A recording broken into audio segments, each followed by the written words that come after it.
رسول بخش رئیس صاحب، اس وقت حکومت اور پیپلز پارٹی ایک پیش پر ہیں یا ایک فاصلے میں آپ کو دکھائی دے رہی ہیں؟ کوئی کھچاؤ کی صورتحال ہے دونوں میں؟ میرا خیال ہے کہ بنیادی باتوں پہ تو کوئی اختلاف نہیں ہے کہ جو معاہدے ان کے درمیان میں ہوئے ہیں ان کے مطابق ہی نظام سیاست کا چل رہا ہے، ان کا اتحاد بالکل برقرار ہے۔ یہ اس قسم کے بیانات میں سمجھتا ہوں کہ نہ ان کے سر ہوتے ہیں نہ پاؤں ہوتے ہیں، اور ان کو زیادہ اہمیت تو ملنی نہیں چاہیے، لیکن حالات جس طریقے سے حکومت کے جا رہے ہیں تو اس میں ایسے بیانات کو بھی ذرا سنجیدہ لیا جاتا ہے، حالانکہ ان کا کوئی جواز بنتا نہیں ہے کہ نیّر بخاری صاحب کیسے زرداری صاحب کی پالیسی کو ڈٹرمن کر سکتے ہیں یا بلاول زرداری بھٹو صاحب کی پالیسی کو۔ ان کی پالیسی یہ ہے کہ مرکز میں حکومت کا ساتھ دیں اور سندھ میں اپنی حکومت رکھیں، بلوچستان میں بھی ان کی حکومت ہے، لیکن ان کے یہ جو جن کو ہم تحفظات کہتے ہیں وہ مفادات ہیں پنجاب میں اور وفاق میں بھی، اور وہ یہ ہے کہ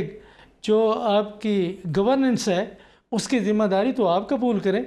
لیکن فرمائشیں ہماری ہونی چاہیے۔ وہ فرمائشیں یہ ہیں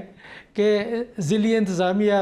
مختلف محکموں میں تبادلے، تعیناتیاں، یہ اس میں ہمارا حصہ بھی ڈالنا چاہیے۔ تو ایسا کرنے کے لیے میرا خیال ہے کہ مسلم لیگ نون کو سوچنا چاہیے کہ کیا وہ ایسا کر کے اپنی ساکھ کو برقرار رکھ سکیں گے یا نہیں۔ تو اس وقت تک تو مسلم لیگ کی پالیسی یہ لگتی ہے کہ بنیادی باتوں پر اتحاد جاری رہنا چاہیے، لیکن جہاں تک گورننس کا تعلق ہے اس میں شرکت داری اس وقت تک تو نہیں بنتی جب تک کہ وہ وفاقی حکومت میں خود موجود نہ ہوں، اور ظاہر ہے کہ جو وفاقی وزارتیں ان کے پاس ہوں گی ان کی ذمہ داری ان کے پاس ہوگی۔ اصل مسئلہ ان کا پنجاب میں ہے جہاں پہ ان کی دال نہیں گل رہی، تو اس لیے اس قسم کے بیانات کبھی گورنر صاحب دے دیتے ہیں اور اپنی اہمیت جتلانے کے لیے کہ ہم بھی کچھ ہیں، وہ بھی مختلف وفود سے باتیں کرتے رہتے ہیں اور بیانات داغتے رہتے ہیں۔ میرا پوائنٹ بھی یہی ہے کہ گلے شکوے جاری رہتے ہیں، چاہے سلیم حیدر صاحب کے بیانات اٹھا کے دیکھ لیں یا فیصل کریم کنڈی صاحب کے بیانات دیکھ لیں۔ مسئلہ یہ ہے کہ پیپلز پارٹی کی پالیسی ابھی تک واضح نہیں ہو رہی،